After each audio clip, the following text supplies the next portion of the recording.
Hey everybody, it's John with Seattle Coffee Gear. I'm here today with an updated crew review of the Atom from Eureka. This was the first Atom that Eureka launched before they came out with the 65 and the 75. It's still a great option for a grinder, so we thought we'd do a quick update on it here. This is above the Minion series grinders just because it is a bigger grinder. It's a little bit sturdier. And if you are maybe a coffee shop or a mobile cafe and you're looking for something that won't tip over so easy like the Minion grinders might in a mobile environment, this could be a good fit for you. You can't really figure it out from the name on this one because it doesn't have a 65 or 75, but this actually has Eureka's 60 millimeter burrs, those aren't as common, it seems. They don't use them as much. It's the same as the burrs in their Eureka Club E model. But that one has not been quite as popular. It seems like it's a bit more of an entry-level grinder, so I would probably choose this over the Club. But let's talk about it a little bit here. It does have a lot of the same functionality as the 65 and 75. You can adjust at a tenth of a second, so you don't quite get the finer adjustment out to the hundredth, but a tenth is plenty good enough there. And you have your double, single, and then you do also get a continuous run button.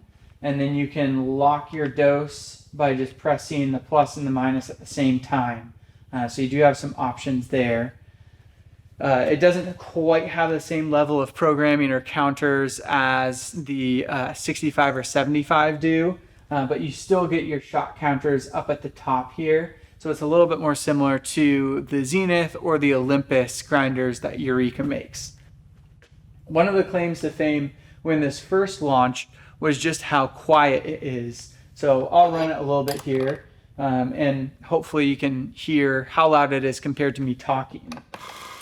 So it's just kind of a hum, and then you can hear the beans in the hopper a little bit, but other than that, it actually is pretty quiet. And if you look here, I have a light roast coffee in there, and I shook it out a little bit, but there's very minimal clumping from this grinder. I've been really impressed with that.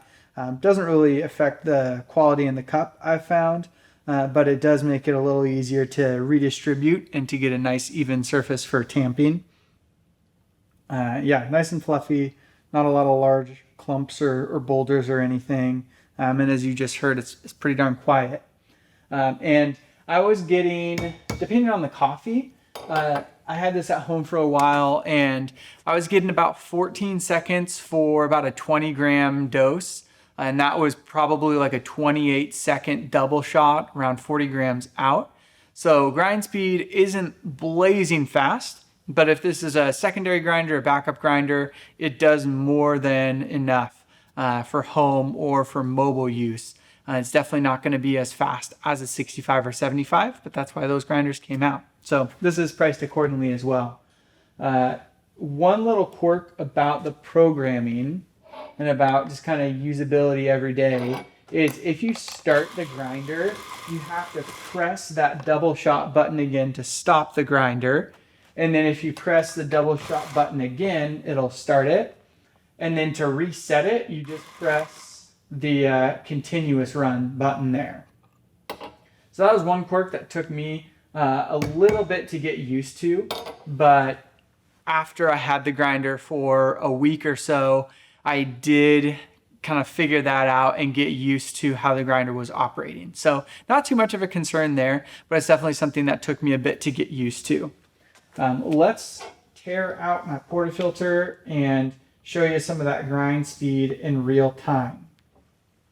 I would say that the portafilter holder on these models is not really hands-free. You're definitely going to want to be holding the portafilter in place. Generally speaking, I find that grinders that take longer to grind, you run the risk of the portafilter slipping more easily, whereas something like the Olympus 75 or the Zenith or some of those more commercial models, I do find that those are truly hands-free. This one, you do kind of have to hold it the whole time.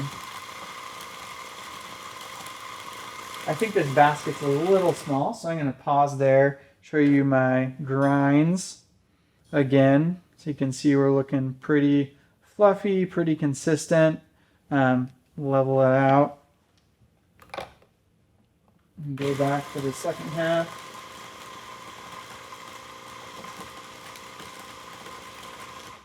Yeah, like I was saying, this is a small basket, so I'm overflowing here.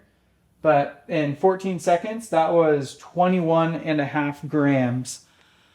So pretty good for speed-wise, and then flavor-wise, I was really impressed with this burr set.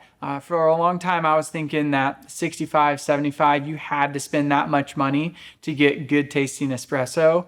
But then I had this at home for a while, and I've just been really impressed with the quality I've been able to get out of it with a home espresso machine, and then I've used it with a commercial machine as well. It's been a good partner for my espresso at home. Well, that's been our review of this grinder here. This is in the chrome. We also have it in black. So make sure to check it out on our website. There's a link down below in the description to check that out. If you have questions about this, drop me a comment down below. I'll try to jump down there and respond to any questions once the video goes live. Yeah, subscribe to our channel if you want to see more of our videos. Thank you so much for watching. Have a great day.